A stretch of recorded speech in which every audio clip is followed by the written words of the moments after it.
sugar, spice, and everything nice. These were the ingredients chosen to create the perfect little girl. But Professor Utonium accidentally added an extra ingredient to the concoction, Chemical X. Thus, the Powerpuff Girls were born! Clair Obscur Expedition 33 is without a doubt my game of the year and will be one of my favorite games of all time. I've been an avid RPG fan ever since I started my first journey in Pokemon Red on the Game Boy Pocket, and I haven't been so enthralled and loved a game in its totality since Persona 5. I do think Clair Obscur, while not taking the crown as king of modern JRPGs, well deserves to be in the conversation as one of the greats in the genre. For this portion of the review, I will avoid story spoilers that happen outside of the prologue, as this is a heavily story-driven game that players should experience themselves. The story immediately sets a serious and somber tone in the French-inspired city of Lumiere. In this prologue, we are introduced to two of our central characters, Gustave and Maëlle, and learn more about the gravity of the world they live in. It is the day of reckoning for the city, the Gamage, where a mysterious being called the Paintress will wake up and paint her cursed number on a giant monolith that can be seen on the horizon. The number painted will then erase everyone of that age, and that age today is going to be 33. Gustave is our main character, and throughout the prologue we learn more of his personal relationships with others and really get a feel of who he is and what we can expect from him in the story.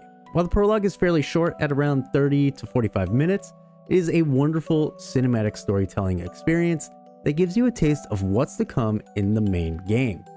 Each of the characters that serves as your party members have strong and distinct personalities, which may sometimes lead to disagreements and confrontations due to differences in ideology despite being on the same side. You have Gustave, the hopeful idealist who believes in a better tomorrow and who is overprotective of his adoptive ward, Maëlle. Maëlle, in turn, holds a more cynical outlook in life with the losses she has experienced, but still maintains a warm relationship with Gustave, often teasing or joking with him, as well as being empathetic to his own personal demons. Then you have Lune, who is very pragmatic and by the book, a bit of an outcast among her fellow expeditioners, and serving as a foil to the others. Even in their disagreements, thanks to the wonderful voice acting, you can still see that Lune is torn between staying true to the mission and giving in to her personal emotions. There are of course more characters and party members that will show up in the game, but that does lead into spoiler territory. However, the characters maintain the same level of complexity and intrigue as our starting crew. Made in Unreal Engine 5, the visuals of the world and zones are absolutely stunning. And while the world is broken apart, not all of it is murky doom and gloom. You have variety with glowing meadows, dark forests, broken cities, destroyed battlefields, and loads more. And all of this is crafted by a team of 30 devs. It's truly impressive. Alongside its visuals, Clair Obscur has a phenomenal OST that you can hear in the background of the video. Lorian Tester has their full playlist of the Clair Obscur OST on their YouTube, so I would highly recommend giving it a full listen. It is breathtaking. The ambient tracks, the battle tracks, the thematic tracks, they are all so stunningly beautiful to listen to. I often find myself humming along to their music as I go about my day. It's just that good.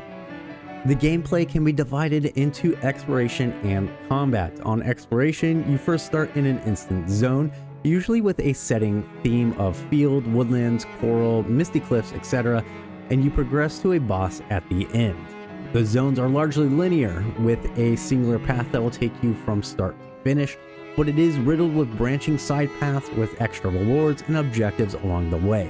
The main path will be designated by a trail of expedition lanterns, so as you come across forks in the path, it is almost always worth checking out those paths, as they will often give you currency for upgrades, passive skills, collectible expedition logs, and may even lead to a secret mini-boss that will give character outfits or other goodies. There are checkpoints along the way denoted by different expedition flags, where you can take the time to rest and restore your party members and replenish your healing supplies, upgrade your level attributes, and learn new skills. The expedition flags operate in the same way as the bonfires from the Souls games. where after resting, all enemies on the map will respawn. But this also applies to your healing items both inside and outside of battle, and with expedition flags being pretty frequent, it is encouraged that you use your healing items liberally to get through the zones, since they refresh on a rest. After you clear the first zone, you'll then be brought to the overworld map, which will allow you to explore other zones to a degree. You're still fairly limited in what you can explore in the first act, but there are several zones that don't have story relevance and are worth exploring to get extra rewards.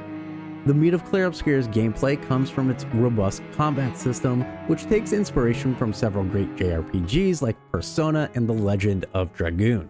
Instead of mana or magic, skills are used with a renewable resource of action points, where characters will start with 3 to 4 points and generate 1 point per turn. A basic attack will generate 1 AP, while aiming a projectile shot will consume 1 AP. There are also passives and skills that can be learned to generate more AP for certain characters. There is plenty of strategy to be had in determining which skills to learn, passives to equip, and what is the best move to set up a reliable AP bank to unload your skills on longer, challenging fights. The second major aspect of Clair Obscur combat revolves around the quick time events, or QTEs, for skills, dodging, and parrying. Every skill you use, either offensive, healing, or buffing, will require 1 or 2 QTEs to determine their success and damage or effectiveness. And similarly, on defense, when enemies attack, with the correct timing, you can dodge, parry, or jump over enemy attacks to completely nullify damage. However, while offensive QTEs can be turned to automatic in the settings menu, defensive QTEs cannot be automated and must be manually timed. Additionally, while offensive QTEs provide button prompts, there are no button prompts to dodge or parry, and you must instead rely on the visual and audio cues of the enemy. Dodging provides a more generous timing window to avoid damage, while parrying requires more precise timing. The game is balanced around hitting these dodges and parries. Not only does it save you from enemy multi-hit combos, but it also provides a way to get a lot of AP to use your more costly skills. And depending on the difficulty you choose, the amount of mistakes you can make in combat will change. On normal difficulty, while going through the main story encounters, there hasn't been a boss that felt punishing right out the gate.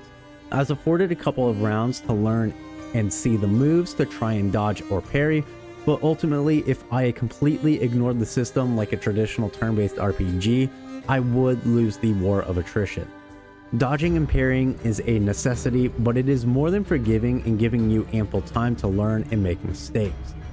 The only exception came to the optional mini-bosses you can encounter throughout the zones and the world, where they do require the perfect timing of dodges and parries to defeat.